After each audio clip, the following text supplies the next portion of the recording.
मंडळी हे आहे दशरथ घासाचं बियाणं. हे बघा, तर दशरथ घासाचं बियाणं लागवड करण्यापूर्वी आपल्याला त्याच्यावरती काय प्रक्रिया करायची आहे आणि त्याचबरोबर बियाणं लागवड कसं करायचं आहे याबद्दलची संपूर्ण माहिती तुम्हाला आजच्या व्हिडिओमध्ये मिळणार आहे. तर आजचा व्हिडिओ शेवटपर्यंत पहा.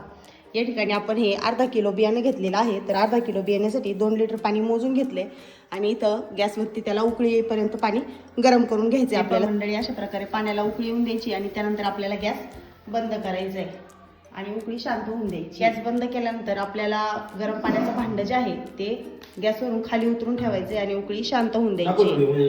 हे बघा मंडळी, अशा प्रकारे उकळी एकदम शांत होऊन द्यायची आहे. तर आम्ही बऱ्याच मंडळींना सांगितलं होतं हे बी जे आहे आपल्याला हे उकळी शांत झालेल्या गरम पाण्यात ओतायचं आहे आणि 1 मिनिट ठेवून पाणी त्यातलं ओतून द्यायचं आहे. बरेच मंडळींचं म्हणणं होतं की आता ते गरम पाणी ओतायचं कसं, चटका वगैरे बसला तर त्याच्यासाठी आम्हाला एक युक्ती सुचली. ती युक्ती पण आम्ही पहिल्यांदाच करतोय.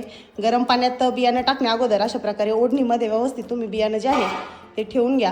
हे पहा, आणि चारही बाजूनी बी सांडणार नाही याची दक्षता घेऊन बरोबर बियाणं जे आहे बियाणं पसरलं पाहिजे. हां, हे बघा, आणि असं उकळी शांत झालेल्या पाण्यामध्ये आपल्याला ते बुडवायचं आहे आणि टायमर लावून आपल्याला 1 मिनिट बियाणं जे आहे मंडळी ते गरम पाण्यामध्ये ठेवायचं आहे. मंडळी अशा प्रकारे आपल्याला ओढणी पाण्यात टाकून बी जे आहे ते असं मोकळं झालं पाहिजे जेणेकरून सगळं बी व्यवस्थित गरम पाण्यामध्ये मिक्स होईल. आणि बरोबर 1च मिनिट आपल्याला हे बियाणं त्याच्यामध्ये ठेवायचं. 1 मिनिट झाल्यानंतर आपल्याला हे बियाणं पाण्यातून वरती काढून घ्यायचे आणि गार पाण्यात ठेवायचे. या ठिकाणी आपण 1 मिनिट बियाणं जे आहे ते ठेवलंय आणि गरम पाण्यातून बियाणं आता आपल्याला बाहेर काढायचे. तर चटका बसणार नाही याची व्यवस्थित काळजी घ्या आणि अशा प्रकारे बियाणं आपल्याला व्यवस्थित बाहेर काढून घ्यायचं. मंडळी तर आम्ही 2 लिटर गार पाणी घेऊन ठेवलेलं होतं. अशा प्रकारे हे पहा, याच्यामध्ये बियाणं जे आहे ते आपल्याला व्यवस्थित गार पाण्यामध्ये ठेवायचं 1 मिनिटानंतर आणि असंच बियाणं आपल्याला ह्या गार पाण्यामध्ये रात्रभर राहू द्यायचंय. सगळं बियाणं सुट्ट झालं की नाही याची एकदा खात्री करून घ्या. हे पहा, तुम्ही ह्या कपड्यासह ठेवू शकता किंवा कपडा जो आहे तो असा बियाण्याच्या खालून व्यवस्थित तुम्हाला जर काढून घेता येत असेल तर काढून घ्या. हे बियाणं जे आहे हे गार पाण्यात टाकल्यानंतर आपल्याला असंच रात्रभर जे आहे ते असंच ठेवायचंय. सकाळी पांगवायला काम येईल ना. हां, डायरेक्ट पाण्यातून काढायचं आणि त्याच्यानंतर ते आपल्याला पांगून घ्यायचंय. हे पहा मंडळी, हे बघा, आपण रात्री बी जे आहे ते गार पाण्यात भिजत ठेवलेलं होतं. बी जे आहे तर ते जवळपास 3 पट झालेलं आहे भिजवल्यानंतर. हे बघा, तर आम्ही या ठिकाणी कॉटनचा कपडा आथरला आहे आणि त्याच्यावरती आता आपल्याला हे बी जे आहे ते सुकायला घालायचं आहे. त्यातलं पाणी आपल्याला ओतून द्यायचं आहे. हे बघा, बी खाली सांडून नका देऊ बरं का. हे पहा, तर रात्री आम्ही आधी ओढणीमध्ये ठेवलेलं होतं पण ओढणीतून पाणी जे आहे तर ते खाली पडत होतं, त्याच्यामुळे आम्ही ओढणी काढून टाकली आणि बी डायरेक्ट गार पाण्यामध्ये ठेवलं. म्हटलं सकाळी अशा प्रकारे व्यवस्थित आपल्याला बी सुकून घ्यायचंय. बी सुकवायचं म्हणजे दिवसभर वाळवायचं नाही बरं का मंडळी. हां, एक फक्त आपल्याला ड्राय करायचं आहे कारण बी जे आहे ते बघा अशा पद्धतीने हाताला चिटकतंय. तर ते चिटकलं नाही पाहिजे. त्यातलं पाणी ओलावा जो आहे तो आपल्याला फक्त सुकावून घ्यायचंय. बी बघा ना किती फुगले, किती बारीक होतं.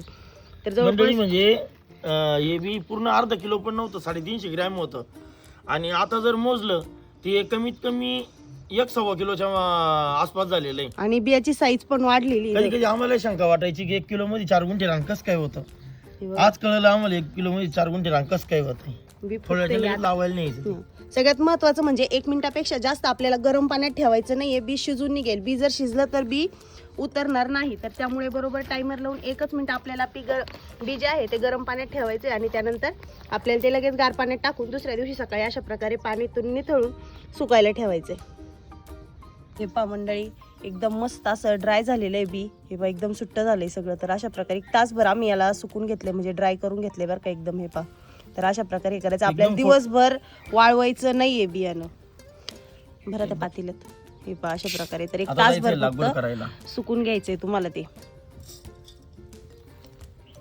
तर मंडळी, दशरथ घासाचं बियाणं लागवड करण्याच्या 3 पद्धती आहे. पहिली पद्धत म्हणजे तुम्ही ट्रॅक्टरने डायरेक्ट बी जे आहे ते पेरून पण घेऊ शकता. दुसरी पद्धत म्हणजे जो आपण आपला नेहमीचा घास आहे, मेथी घास वगैरे, तो जसा आपण वाफ्यामध्ये टाकतो गादी वाफे करून आणि असा टाकतो त्या पद्धतीने पण तुम्ही टाकून तो राळून घेऊ शकता. आणि तिसरी पद्धत म्हणजे अशा प्रकारे तुम्ही मकाची सरी जी आहे, मकाच्या पेरणी यंत्राने सरी पाडून घ्यायची आणि दोन्ही अलंग तुम्ही बी जे आहे ते टोवू शकता. तर आम्ही आता या ठिकाणी मकाची सरी पाडलेली आहे. या ठिकाणी आता आम्ही बियाणं जे आहे ते लागवड करणार आहोत. तर बियाणं लागवड करताना जर तुम्हाला टोवायचं असेल तर अशा प्रकारे एवढं चिमूटभर म्हणजे बघा एका चिमटीमध्ये एवढं बियाणं येतं. तर एवढं आपल्याला आहे आणि अर्ध्या फुटावरती तुम्हाला ते बियाणं टोबीत चालायचं आहे. मंडळी 1 किलो दशरथ घासाच्या बियाण्यामध्ये तुम्हाला 4 गुंठे क्षेत्र जे आहे ते तुमचं लागवड करायचं आहे. तर मंडळी आजचा व्हिडिओ तुम्हाला कसा वाटला, व्हिडिओतली माहिती तुम्हाला कशी वाटली मला कमेंट करून नक्की सांगा. आणि जर व्हिडिओ आवडला असेल तर व्हिडिओला लाईक, कमेंट्स आणि शेअर करायला विसरू नका. धन्यवाद.